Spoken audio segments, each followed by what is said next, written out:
Hello friends, आप देख रहे हैं आपका चैनल शेयर बाजार विद आयुष। और दोस्तों बात करेंगे इस वीडियो में वेदांता के ऊपर। तो दोस्तों आज है 3 जनवरी और आज कह सकते हैं वेदांता 319 रुपये 20 पैसे पर बंद हुआ। 3 रुपये 10 पैसे ऊपर दोस्तों वेदांता की आज क्लोजिंग आई है। आज तब वेदांता आपको 3 रुपये ऊपर बंद होता हुआ नजर आया जब अदर मेटल स्टॉक्स के अंदर एक प्रॉफिट टेकिंग आती हुई देखने को मिली। तो आज वेदांता कह सकते हैं बढ़िया करता हुआ नजर आया बाकी सारी मेटल कंपनी से, इसमें कोई डाउट नहीं है। सी वेदांता का अगर आप लास्ट एक ईयर की मैं बात करता हूं, जो पिछला साल बीता वो डेफिनेटली बहुत खास नहीं था। शेयर 5% के आसपास नीचे आया, लेकिन ये अब ज़रूरी हो जाता है हमारे लिए समझना कि इस साल का बाजार किस प्रकार से रहेगा, या फिर हम कहें सिर्फ वेदांता के ऊपर तो इस साल वेदांता किस तरह परफॉर्म कर सकता है, ये दोस्तों हम बात करते हैं। सी सबसे पहली बात तो आपको समझनी पड़ेगी वेदांता के ऊपर कि देखिए वेदांता डेफिनेटली एक मेटल कंपनी है, बट इंपॉर्टेंट क्या है कि मेटल्स पिछले साल किस प्रकार से किए। सी निफ्टी मेटल को अगर आप नजर डालेंगे तो जो पिछला साल था निफ्टी मेटल का, उसमें 22% की आप तेजी जरूर देख रहे हैं। बट ये बात ध्यान रखिएगा, निफ्टी मेटल जिस प्रकार से आपको नीचे आता हुआ नजर आया है इस टाइम के बीच में, वो अपने आप में काफी इंपॉर्टेंट था। बिकॉज यहाँ पर निफ्टी मेटल बहुत तेजी से नीचे आया और यहाँ पर ही मोस्टली दोस्तों जो स्टॉक्स थे वो नीचे चले गए। अभी आप निफ्टी मेटल के अंदर भी एक अच्छी रिकवरी देख रहे हैं। पिछला 6 महीना निफ्टी मेटल के लिए बेहद शानदार गुजरा है। 48% के आसपास निफ्टी मेटल ने आपको रिटर्न दिए। यही अगर मैं वेदांता की बात करता हूं, तो जो वेदांता का लास्ट 6 मंथ था फ्रेंड्स, वो अगर आप देखेंगे तो ऑलमोस्ट 48% के रिटर्न। तो आप समझिए जिस तरह निफ्टी मेटल चला उस तरह आपको वेदांता चलता हुआ नजर आया। सी वेदांता के अंदर होता क्या है ना, आप जरूर एक साल के अंदर स्टॉक अगर देखेंगे तो वो गिरावट में है। ठीक है, एक साल के अंदर स्टॉक जो है वो गिरावट में है 4.79%। बट ये बात रखिएगा 4.79% आपको ये तब नीचे दिख रहा है जब बहुत सारे आपने इसमें डिविडेंड के एडजस्टमेंट देखे, राइट। ये बात आपको समझनी पड़ेगी कि डिविडेंड के बहुत सारे एडजस्टमेंट थे, इसीलिए आपको वेदांता का शेयर जो है वो थोड़ा सा नीचे दिखता है। क्योंकि अगर एडजस्टमेंट आप हटा देंगे तो फिर स्टॉक जो है वो डेफिनेटली बहुत बढ़िया करता हुआ नजर आया। अब ये बहुत ज़रूरी बात है कि देखिए किस तरह से वेदांता बढ़िया करेगा। इसके लिए दोस्तों आज एक सबसे बड़ा डेटा निकल के आया है, production release data of Vedanta. दोस्तों आज कंपनी ने अनाउंस कर दिया है, इसके बारे में सबसे पहले हम बात कर लेते हैं।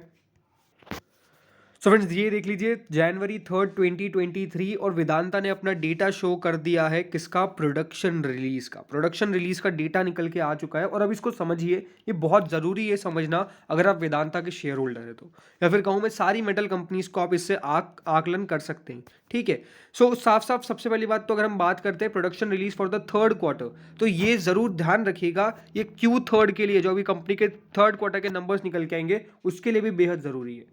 सो दोस्तों जो कंपनी का एल्यूमिना प्रोडक्शन है वो दोस्तों करीबन डिक्रीज हुआ है बाय 6%। वहां पे आपको गिरावट देखने को मिलेगी साल भर साल, और 2% दोस्तों Q-on-Q गिरता हुआ देखने को मिला है। गिरावट आई है दोस्तों, ये बात बहुत जरूरी है एल्यूमिना प्रोडक्शन के अंदर। क्यों आई है? बिकॉज उनका एक मेंटेनेंस एक्टिविटी चल रहा था, इसलिए। कास्ट मेटल एल्यूमिनियम प्रोडक्शन दोस्तों जो है वो भी यहाँ पर कम होता हुआ नजर आया है, 2% साल भर साल और 3% क्वार्टर ऑन क्वार्टर, ये आंकड़े निकल के आए। अब अगर 9 मंथ्स की बात करते हैं तो 9 मंथ्स के अंदर भी आपको गिरावट ही देखने को मिलेगी। तो ये बात हो गई एल्यूमिनियम की। अब बात करते हैं दोस्तों जिंक की। जिंक किस तरह करा है? तो दोस्तों जो Q3 में जिंक है वो करीबन माइंड मेटल प्रोडक्शन जो है वो 254 KT पे रहता हुआ नजर आया। 1% सालाना यहाँ पर बढ़त नजर आई है। Q-on-Q अगर मैं बात करता हूँ दोस्तों, तो Q-on-Q आप कह सकते हैं कि यहाँ पर जो है वो 1% की गिरावट भी नजर आई है। ये बात भी अपने आप में एक बहुत इंपॉर्टेंट है। ठीक है, और अगर आप यहाँ पर नजर डालेंगे तो क्या दे रखा है, रीडिफाइंड मेटल प्रोडक्शन जो है वो करीबन लोअर रहा है 2% साल भर साल, लेकिन हायर रहा है 5% Q-on-Q, क्योंकि बेटर प्लांट और माइंड मेटल अवेलेबिलिटी थी। इंटीग्रेटेड जिंक प्रोडक्शन कंपनी का जो है वो करीबन दोस्तों डाउन रहा है 2% सालाना, लेकिन 11% रहा है अप Q-on-Q। तो एक बात समझिए, सालाना जो चीज़ें थी वो डेफिनेटली अभी भी सुधरी नहीं है, but quarter on quarter performance में आपको बढ़िया कह सकते हैं बढ़ोतरी नजर आ रही है। ये साफ साफ दोस्तों नजर आएगा। जिंक के बाद और आगे चलते हैं तो जिंक इंटरनेशनल की अगर बात करें तो जो प्रोडक्शन है वो इंक्रीज हुआ है 32%, क्योंकि एक अच्छी गैम्स वर्क के अंदर डेफिनेटली चीज़ें हुई है, लेकिन 6% Q-on-Q रह चुका है ड्यू टू लोअर ग्रेड्स, ये कंपनी ने बताया। गैम्सबर्ग प्रोडक्शन जो कंपनी का है वो 26% सालाना बढ़ा है, लेकिन 6% Q-on-Q गिरा है। तो इधर उल्टा है, इधर सालाना बढ़ रहा है लेकिन क्वार्टर ऑन क्वार्टर में गिरावट आपको देखने को मिल रही है। अब जिंक के बाद दोस्तों ऑयल एंड गैस पे बात करते हैं। तो ऑयल एंड गैस की अगर हम नज़र डालें तो डेफिनेटली ये नज़र आता है कि जो एवरेज ग्रॉस ऑपरेटेड प्रोडक्शन है वो कंपनी का करीबन 144,789 पे रहता हुआ नज़र आया। ये ओवरऑल चीज़ नज़र आएगी। ओवरऑल सी नंबर्स कह सकता हूँ मैं कि अभी बहुत ज़्यादा खास भी नज़र नहीं आ रहे, जिसमें रावा ब्लॉक का जो एवरेज ग्रॉस प्रोडक्शन है वो 31% हायर रहा है क्यू ऑन क्यू। कैम्बेज ब्लॉक एवरेज ग्रॉस जो है वो 38% सालाना क्यू ऑन क्यू बढ़ा है, लेकिन 68% 68% सालाना बढ़ा है। ये एक अच्छी बात है। 9 मंथ्स की एवरेज वैल्यू आप निकाल लेंगे तो वहाँ पर भी यही कह सकते हैं कि ठीक ठाक नंबर्स रहते हुए नजर आए हैं ड्यू टू ऑफशोर एसेट्स। अगला अगर आप देखेंगे आयरन ओर की बात करते हैं तो आयरन ओर का जो एक्टिविटी है वो भी ओवरऑल कह सकते हैं कि इंक्रीज ही हुआ है। ओवरऑल कर्नाटका में भी 17% सालाना बढ़ चुका है।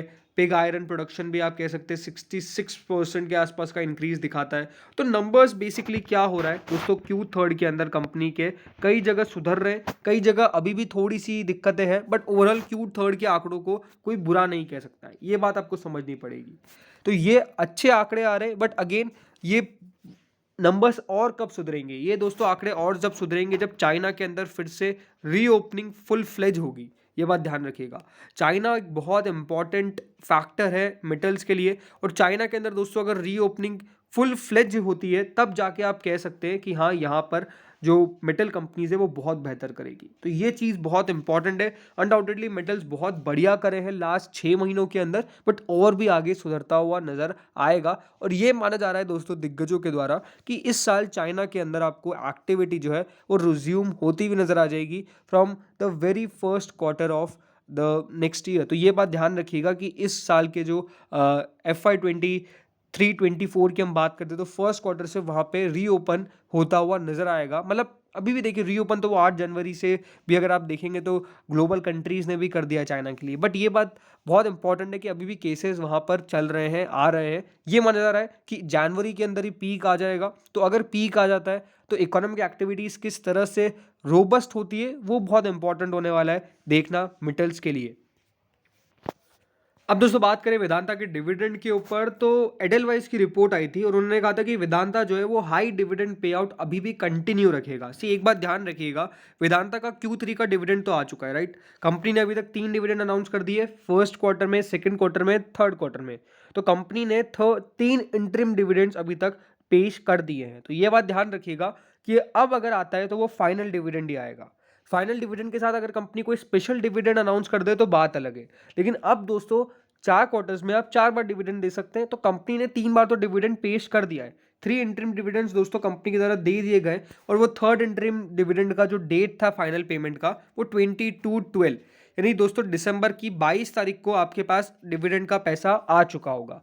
अगर अभी तक नहीं आया है तो आप चाहे तो कंपनी के पोर्टल पे जा सकते हैं, कंपनी को मेल डाल सकते हैं अगर अभी तक आपके पास पैसा नहीं आया था। वैसे तो आपको भेज दिया गया होगा, ऑलमोस्ट आ भी गया होगा सबके पास, बट अगर नहीं भी आया किन के पास तो जाके कंपनी के जो रजिस्ट्रार है उनसे आप संपर्क कर सकते हैं। तो बट जो मैंने आपको कहा कि क्या इस बार कंपनी डिविडेंड देगी, तो डेफिनेटली कोई इस बार कंपनी अपने रिजल्ट्स पे डिविडेंड का अनाउंस करना बहुत मुश्किल है, बट उसके बाद कंपनी अनाउंस कर सकती है कि हाँ ये इस तरह से डिविडेंड देने जा रही है। तो देखना होगा। अभी तक कंपनी ने बहुत बेहतर डिविडेंड पेश किए हैं एंड डेफिनेटली उम्मीद यही है कि आगे भी डिविडेंड पेश करती रहेगी। तो दोस्तों इस वीडियो में तो इतना ही था। होप सो वीडियो बढ़िया लगा होगा, अगर लगा तो लाइक कर देना, चैनल से पहली बार जुड़ो सब्सक्राइब कर देना। Thank you friends for watching this video.